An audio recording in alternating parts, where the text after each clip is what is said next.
လူချင်းတွေပေါင်းတို့ခင်ဗျာ2025ခုနှစ်ဇန်နဝါရီလ2ရက်ကြာသပတေးနေ့မှာကျင်းပပြုလုပ်တဲ့ချမ်းမြန်မာမော်တာရဲ့ CS75 Plus Third Generation SUV Welcoming Ceremony ခမ်းနားကြီးကိုအဲ့ဒါလူချင်းမင်းအားလုံးရဲ့လက်ခုပ်တံများဖြင့်စတင်ကြောင်းကြေညာရပါတယ်ခင်ဗျာ SKD ထုတ်လုပ်မှုများကိုဒီ CIC ရဲ့စံချိန်စံညွှန်းများအတိုင်းကိုတက်ဆင်ထုတ်လုပ်လျက်ရှိပြီးတော့အကောင်းမွန်ဆုံးဝန်ဆောင်မှုတွေကိုပေးစွမ်းပေးသွားမှာဖြစ်ပါတယ်ရှင် And also we have the R&D center for the 6 countries and 10 centers in China, Italy, UK, US and Germany. So each country have showcased their own strengths to make the Chang'an for the better quality and the high premier brand. I hope in the 2025 we can have a better achievement for Myanmar market. Thank you. အားလုံးရေကုန်သိလို့ရှာနေတဲ့ချမ်းရဲ့ CS75 Plus Third Generation ကိုလက်ခုပ်တံနေနဲ့ကြိုးဆိုလိုက်အောင်ခင်ဗျာ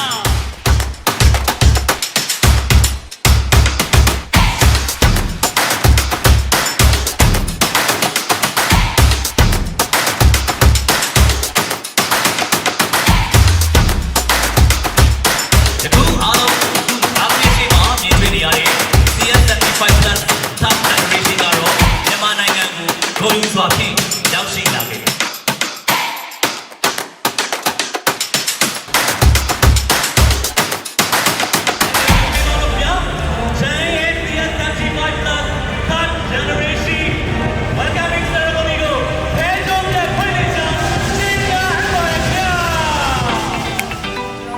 မြန်မာအသစ်မှန်မော်တာမှာဆိုလို့ရှိရင်ကျွန်တော်တို့ production ပိုင်းပြီးလို့ရှိရင် quality control ပိုင်း testing ပိုင်းဆိုပြီးအပိုင်း၃ပိုင်းခွဲခြားထားပါတယ် ဟုတ်ကဲ့ပါ ဒီ production ပိုင်းမှာဆိုလို့ရှိရင်ကျွန်တော်တို့ trim line ချက်စစ် line draw line final line ဆိုပြီးတော့ကျွန်တော်တို့ line လေး line နဲ့ testing ထုတ်လုပ်ပါတယ်ကျွန်တော်တို့ဒီ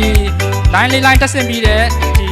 ကား assembly ကွင်းပြီး size split ပေါ့ brain ရဲ့ size split တွေကိုကျွန်တော်တို့ testing လုပ်တယ် brain ရဲ့ size split ပြီးရတယ်ကျွန်တော်တို့ brain ရဲ့